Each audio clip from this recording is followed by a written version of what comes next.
Hello, I'm Dustin McBride. And this is Brandy Pup. We're out here on this gorgeous day going for a walk, and Brandy just made a duty.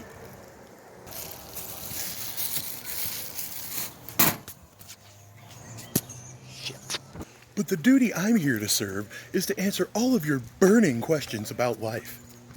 Provided that every one of those questions is about me and why you should listen to me about music and stuff.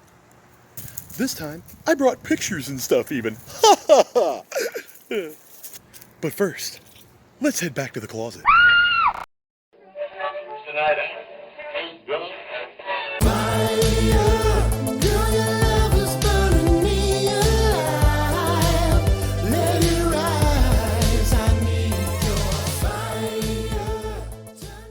Hello again, I'm glad to have you in my closet.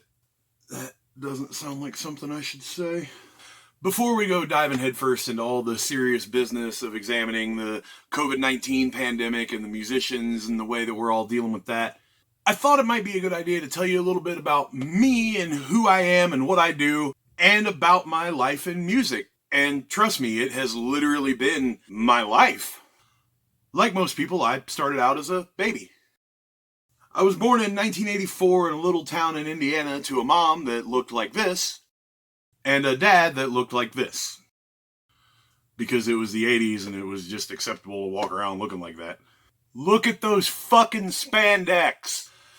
As you might have guessed from that delightful picture, my dad was also a musician.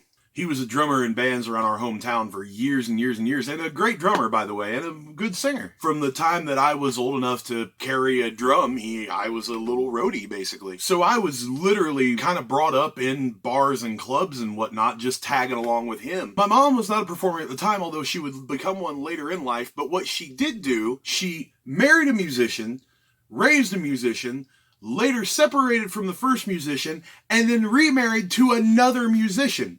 The woman is the biggest hero that I have in my life, absolutely no doubt about that. But anybody who's even dated a single musician is questioning her fucking sanity at this point. But the point is, my entire life, I was raised constantly around music. I developed what can only be described as just a natural knack for it. Some people are naturally good artists, some people are naturally good athletes. Drums are just what I was naturally good at. They were my born-in skill. I literally don't remember a time in my life when I couldn't at least play rudimentary things on drums. And by 10 years old, I was learning to play guitar as well. Which led to, at 14, I played Good Riddance by Green Day in my middle school talent show. And not even a year after that, I would move to Charlotte, North Carolina, and that's when things really started to get serious.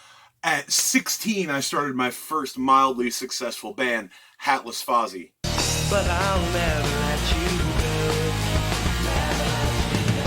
But I'll never let you go. We started off playing our own original songs that we were writing in our drummer's basement.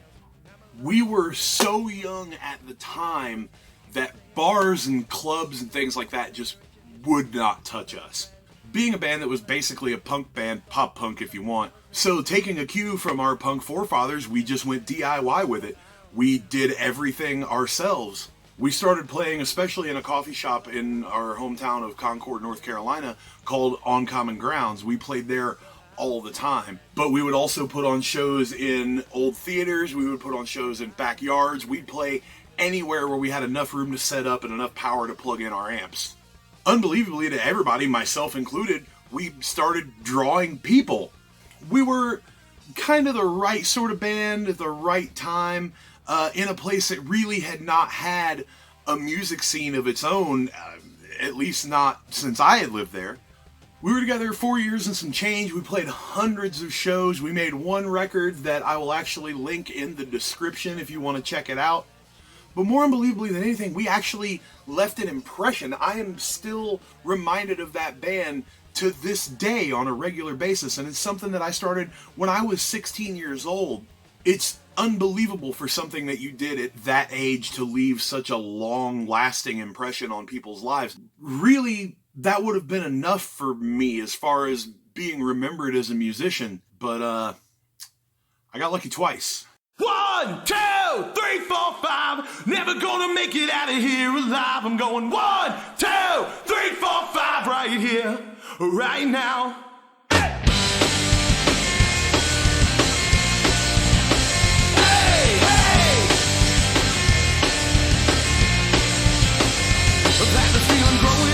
If you knew who I was when you started watching these videos, there's a real good chance that you know me because of American Murder. Within days of Hatless Fozzy breaking up, I was in my best friend Robbo's bedroom, and we were writing the songs for what would become the first American Murder record. Little did we know that 15 years later we would still be around. And not only just around, but actually still have a small but very loyal and very dedicated fan base that we could not love more. It took a few years to really get a solid lineup. We went through a bunch of drummers and a couple of second guitar players that never really worked out. But eventually we found the right drummer in a guy that we had known all along, our brother Jim Sy. Over these 15 years, we have played all over the country. We've put out 3 EPs and 3 full-length albums. We've got to meet celebrities, jam with heroes, and just overall live a dream that we really never thought that we would get to live. We haven't really been out on stage in a couple of years now, though. We're all kind of doing our own things. Robbo decided that he wants to kick the entire world's ass. Jim is playing drums in both Venus Invictus and Sugar, the System of a Down tribute band. And I'm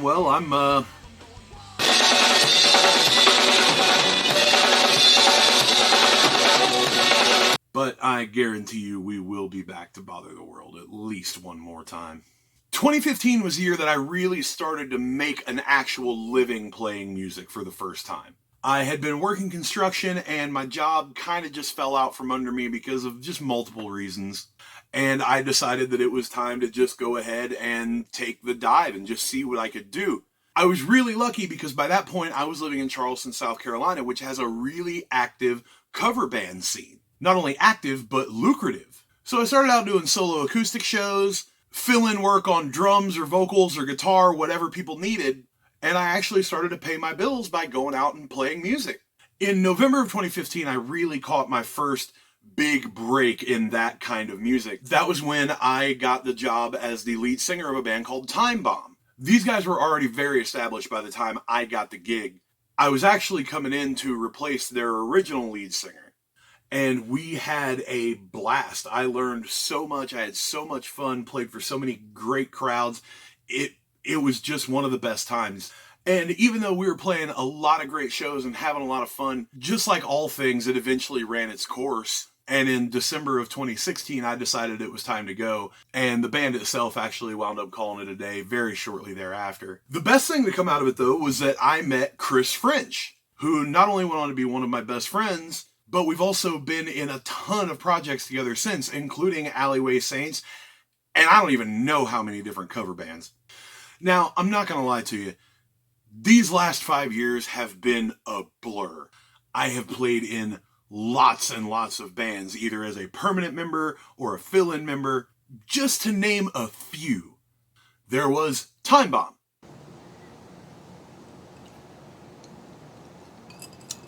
Stay tuned. Adam Turner.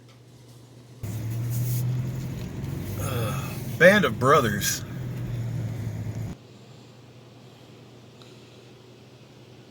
Amberjack. Philos.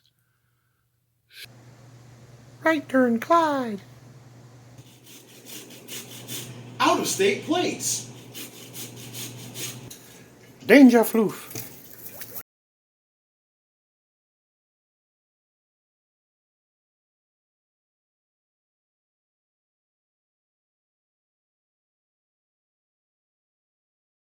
So yeah, I've kept busy.